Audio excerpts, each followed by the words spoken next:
Pemirsa Intens Investigasi, Dirgahayu Republik Indonesia yang ke-81 tahun hari ini memang tengah berlangsung seru dan semarak. Seperti biasa, perayaan Hari Kemerdekaan ini dirayakan dengan pesta meriah di berbagai penjuru negeri. Tapi di tengah euforia tersebut, tampak selebriti sekaligus anggota DPR RI, Uya Kuya justru memilih cara yang berbeda dan sangat menyentuh hati untuk memaknai 17 Agustusan ini. Bukan menggelar pesta mewah, Uya justru turun langsung ke jalan dan merayakan momen sakral kemerdekaan ini bersama para pahlawan jalanan, yakni para pemulung. Lantas, seperti apa keseruan perayaan Hari Kemerdekaan bersama Uya Kuya? Seperti apa juga harunya momen saat digelarnya upacara bendera yang mereka gelar secara sederhana namun penuh makna ini? Benarkah dengan kebaikan hatinya kini dan sering membantu masyarakat yang membutuhkan, membuat Uya Kuya kini banjir pujian dari masyarakat? Pemirsa, bersama Intens Investigasi, kami hadirkan kabar terkini, terpercaya, dan teraktual. Tetapi sebelumnya, jangan lupa untuk like, subscribe, dan juga share channel YouTube ini.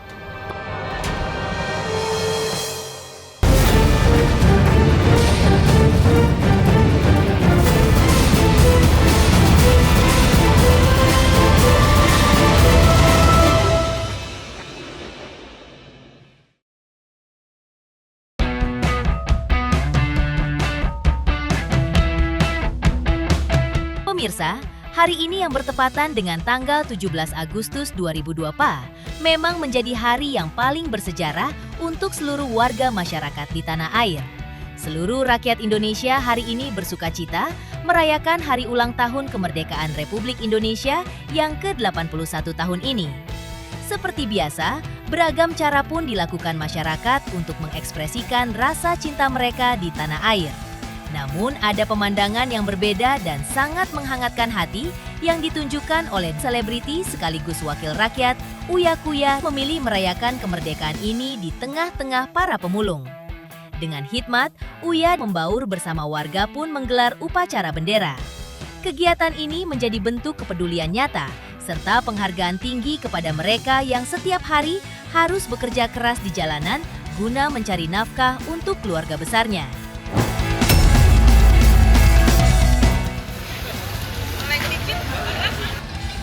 Penghormatan kepada pembina upacara.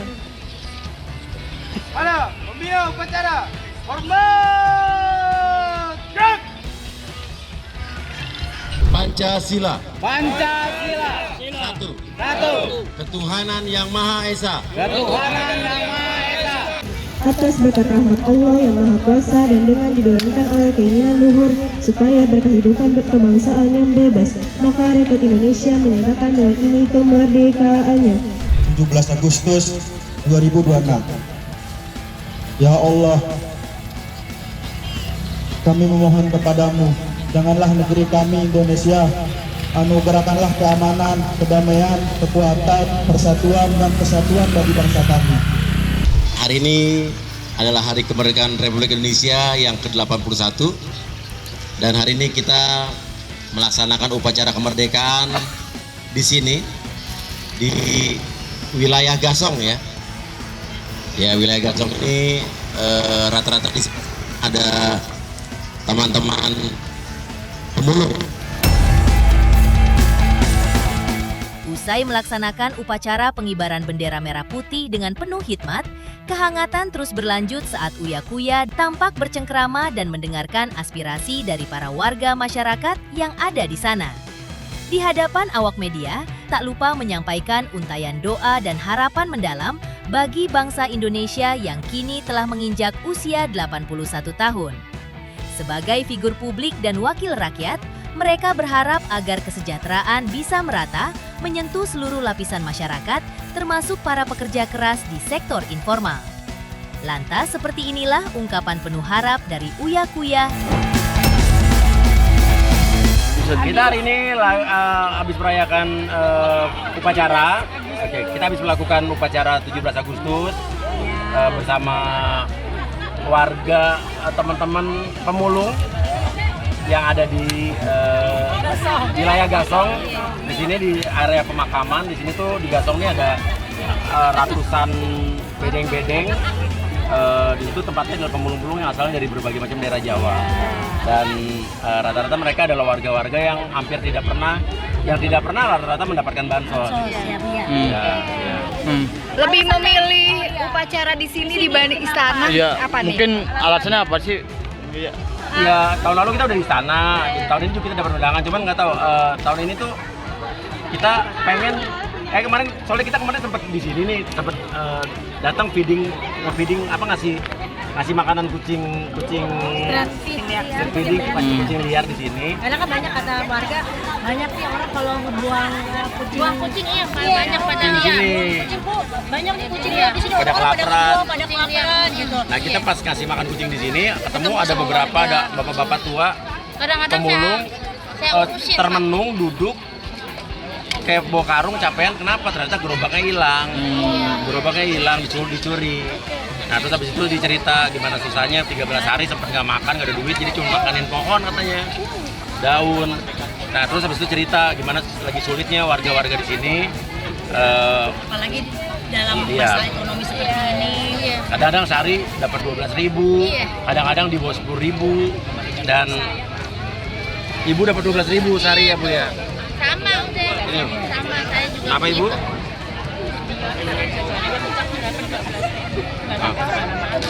Iya, nah makanya habis itu kemarin sempat ada yang bilang, Pak, besok 17-an di sini dong Pak sekali-kali. Nah udah, makanya kemarin kita diskusi Masjid, udahlah kita ajak teman-teman di sini buat PAN Jakarta juga, teman-teman DPRD yang ada di Jakarta juga datang ke sini, dan beberapa teman DPRD memilih untuk juga ikut upacara di sini bersama mereka, dan mereka antusias loh.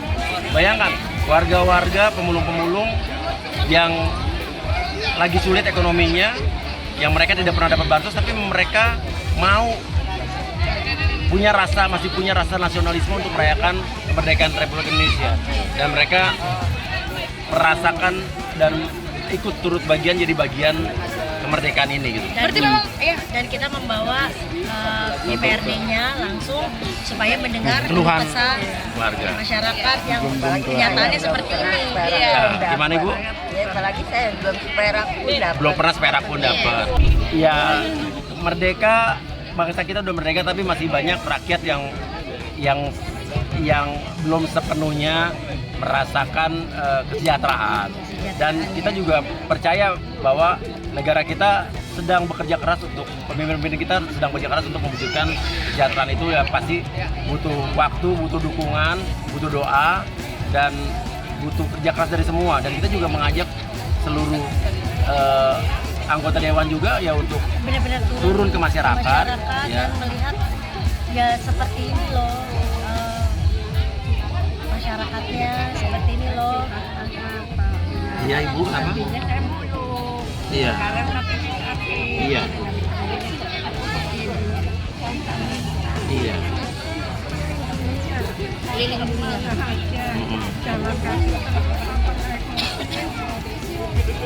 Ibu ada BPJS nggak? Ada BPJS. Nah, terus kesulitan apa Ibu sekarang? bantuan yang besar kan Iya. cukup yang 300 Sebulan. Iya. yang berarti Ya lansia dapat lagi. Ibu seperak pun.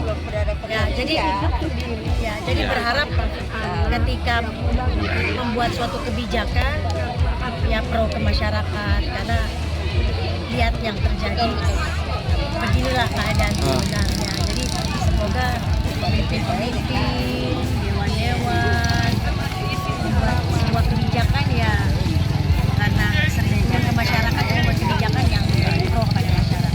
Pesertanya total itu ada 200 lebih.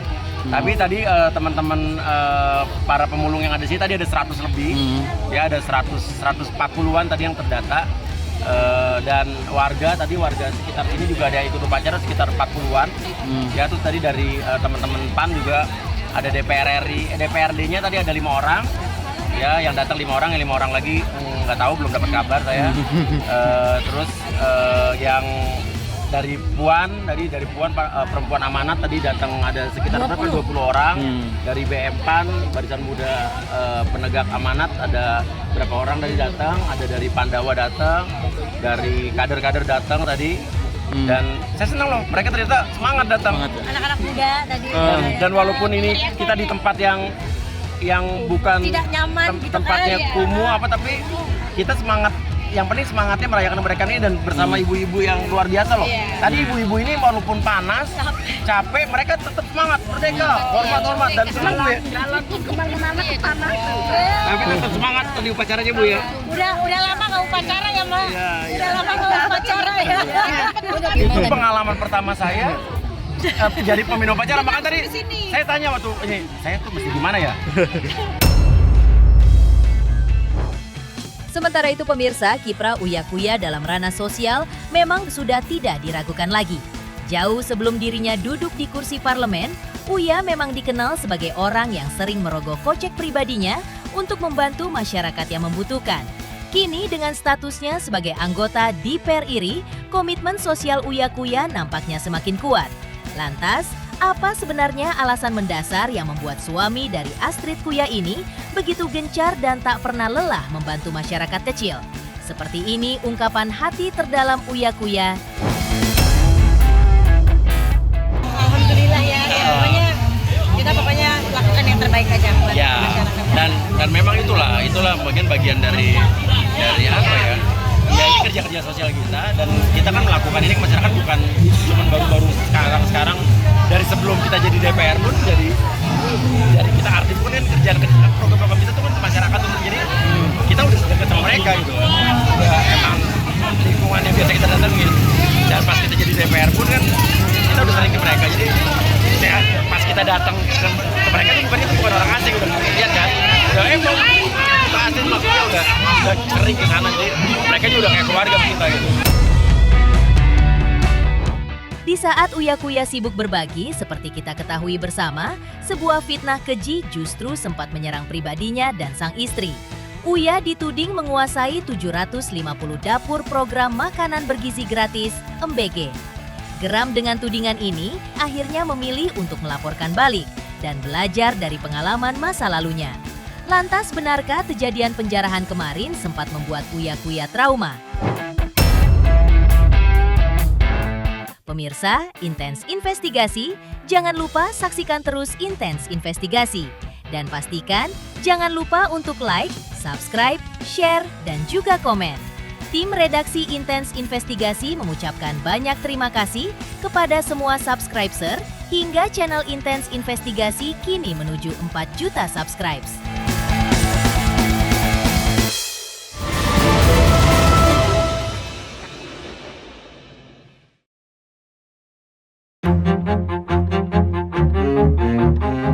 Kembali di Intens Investigasi.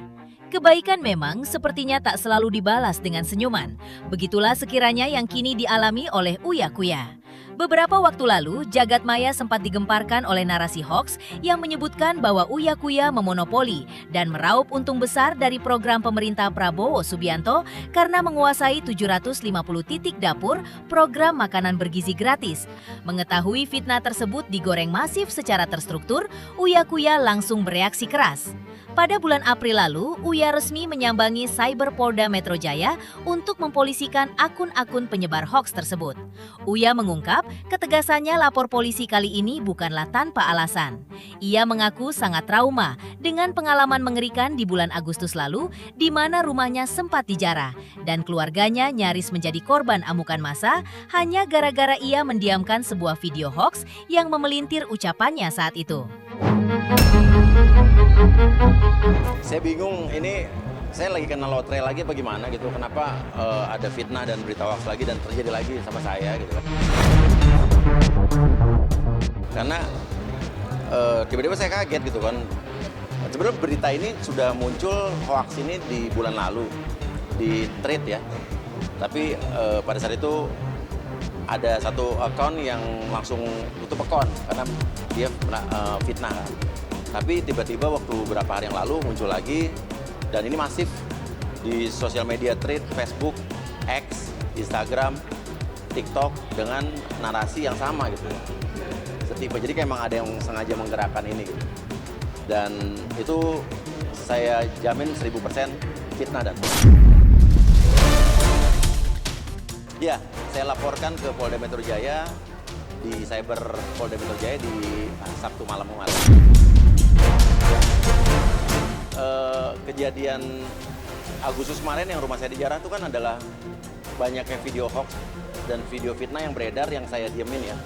Saya nggak klarifikasi karena saya nggak biasa mengklarifikasi kalau emang itu hoax kan. Tapi akhirnya waktu Agustus kemarin saya belajar dari pengalaman,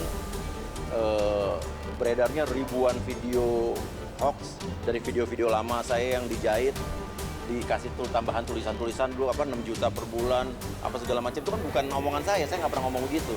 Tapi itu diproduksi secara masif dan orang percaya itu saya, padahal saya nggak pernah ngeluarin statement itu. Akhirnya akibatnya apa? Rumah saya dijarah, keluarga saya dikorbankan kemarin. Itu akibat berita hoax yang segitu jahatnya dan saya diamkan. Jadi sekarang saya nggak mau tinggal diam lagi. Saya mau nggak mau saya laporkan. Dan tak tanggung-tanggung kepada awak media, Uya cerita kalau dalam laporannya ini, ia telah mengantongi dan mempolisikan sekitar 8 hingga 10 akun penyebar hoaks tersebut. Bahkan, akun-akun pengecut yang telah menghapus postingannya pun tak luput dari jeratan hukum karena pihak Uya telah lebih dulu menyimpan bukti tangkapan layar atau capture-nya. Selain itu, Uya menambahkan, sangat geram karena hoaks tersebut sukses mencoreng nama baiknya dan membuat publik menilainya sebagai pejabat kapitalis yang serakah. Dengan nada tegas, Uya mengklarifikasi bahwa sampai detik ini, ia tidak pernah memiliki satupun dapur MBG dari program pemerintah, apalagi sampai 750 titik seperti yang difitnahkan. Total berapa ya? Saya lupa, antara 8 sampai 10 account. Di Tweet ada, di X ada, di Facebook ada, di Instagram ada, dan termasuk beberapa akun yang sudah nayangin, udah posting tapi dihapus. Kita udah capture, tetap kita laporin juga. Ya inilah, kerugian adalah nama baik saya. Jadi tiba-tiba nggak tahu ya orang-orang di sosial media kan kesannya gue kapitalis banget ya. Kayak dibilang sampai punya dapur segitu banyak. Karena saya tekankan sekali lagi, dan saya bingung waktu saya bilang itu hoax, tetap aja ada narasi-narasi yang saya tahu itu dibergerakkan, yang bilang jadi realnya punya berapa dapur, bilang aja berapa dapur. Itu kan kayak mereka pengen jawaban sebetulnya saya punya apa enggak. Nih saya tekankan, sampai sekarang, sampai saat ini tidak ada satupun dapur MBG yang saya punya. Ya bingung, sampai sekarang kita udah ngomong ini nggak ada. Dan ya itu jawabannya. Ini saya baru ngomong di sini karena biar puas aja orang gitu. Selain menepis isu 750 dapur program MBG, Uya Kuya dengan bangga justru memamerkan satu-satunya dapur restoran halal yang baru ia rintis pasca pandemi. Lantas, seperti apa keseruan Uya Kuya turun gunung menggoreng lidah dan mengantar makanan ke pelanggan? Pemirsa Intens Investigasi, jangan lupa saksikan terus Intens Investigasi. Dan pastikan, jangan lupa untuk like, subscribe, share, dan juga komen. Tim redaksi Intens Investigasi mengucapkan banyak terima kasih kepada semua subscriber hingga channel Intens Investigasi kini menuju 4 juta subscribe.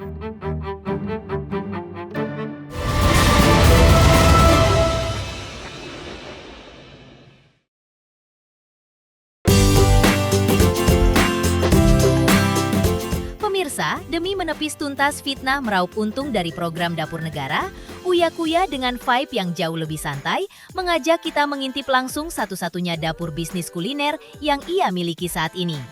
Mengajak pemirsa Intens Investigasi untuk mengunjungi restoran miliknya bernama Asli Rasa yang terletak di kawasan Ben Hill dan baru dibuka Uya pada awal Januari lalu. Uniknya, Uya mengungkapkan rumah makan ini mengusung konsep makanan rumahan ala resep nenek. Dan Uya mengungkap, ini adalah satu-satunya usaha kulinernya yang tersisa dan masih hidup setelah bisnis sebelumnya harus gulung tikar terhantam badai COVID-19. Dijual dengan harga yang sangat merakyat. Mulai dari belasan ribu rupiah, restoran ini menyajikan menu andalan seperti ayam goreng rempah, jukut, nasi tempong, hingga lidah goreng. Jadi melihat ada berita hoax yang beredar, katanya Uya Kuya dibilangnya punya 750 dapur MBG. Sampai saat ini saya tidak punya satupun dapur MBG, dan sampai saat ini saya baru punya satu dapur rumah makan asli rasa saya di Ben Hill. Ayam gorengnya juicy lucy Aldi's Burger, lidah gorengnya empuk seperti mati lampu nasar pagi-pagi ambiar, kulit gorengnya crispy banget kayak jokes bapak-bapak. Jukut gorengnya juga top, sambal tepong, sambal bawang, pokoknya maknyus ala lalong. Dapur saya ini MBG-nya, tapi bukan MBG yang itu, nih makan bareng gue. Ya, harga terjangkau, lihat aja tuh. Ayam goreng cuman 25.000 tapi seenak ini. Terus kulit goreng rempahnya cuma 12 ribuan. Terus ada lidah goreng, sayur sop cuma 10 ribuan. Dulu dari zaman dulu gue emang udah kuliner kan, pisang goreng gue dulu, steak gue, restoran Korea gue, terus bami ayam gue itu kan dulu emang udah kuliner udah lama ya. Dulu bakso Malang gue dulu terkenal juga, dan alhamdulillah rata-rata ya jarang pakai nama Uya Kuya kecuali pisang goreng ya. Ya kita mau jalanin aja apa yang halal, apa yang ya kita yakini, kita sukai gitu ya. Kita jalanin. Harga terjangkau, lihat aja tuh. Ayam goreng cuman 25.000 tapi seenak ini. Terus kulit goreng rempahnya cuma 12 ribuan. Terus ada lidah goreng, sayur sop cuma 10 ribuan. Nah ini lidah gorengnya nih. Ya kita mau jalanin aja apa yang halal, apa yang ya kita yakini, kita sukai gitu ya. Kita jalanin aja. Ya jual makanan karena kita suka makan, ya kita ya bikin usaha kuliner. Dan makanya karena kita juga picky, perut kita dan mulut kita sama makanan, saya nggak mau ngotor-ngotorin mulut dengan makanan yang biasa-biasa aja. Jadi harus enak buat saya. Jadi kita bikin makanan restoran juga harus enak. Dan tak hanya sekedar menyandang status sebagai owner atau bos besar, Uya Kuya rupanya tak segan untuk belusukan menembus panasnya dapur demi melayani pelanggannya. Sang anggota dewan ini asik memasak menu andalannya lidah goreng dengan racikan bumbu rempah kuning yang menggugah selera. Usai memastikan tingkat kematangannya sempurna, Uya dengan ramah mengantarkan langsung piring-piring makanan tersebut ke meja pelanggan diselingi dengan obrolan ringan yang hangat. Ini kita masak lidah. Lidahnya emang ini dimasaknya nggak boleh lama-lama, ya, karena untuk menjaga kejusiannya dan keempukannya. Ya. Ya. Dan ini kita nunggu rempahnya kuning untuk siap diangkat. Ini ayam-ayamnya yang belum digoreng. Ini lidah-lidahnya belum digoreng, yang dimarinate lebih dari 1 hari, ya. Dan sebentar kita angkat. Ini rempahnya sekitar 40 detik lagi kita angkat ya.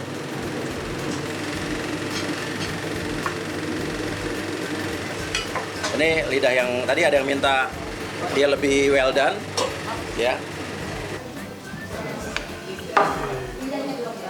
Nasi tadi 1 kan? Siapa makan nasi?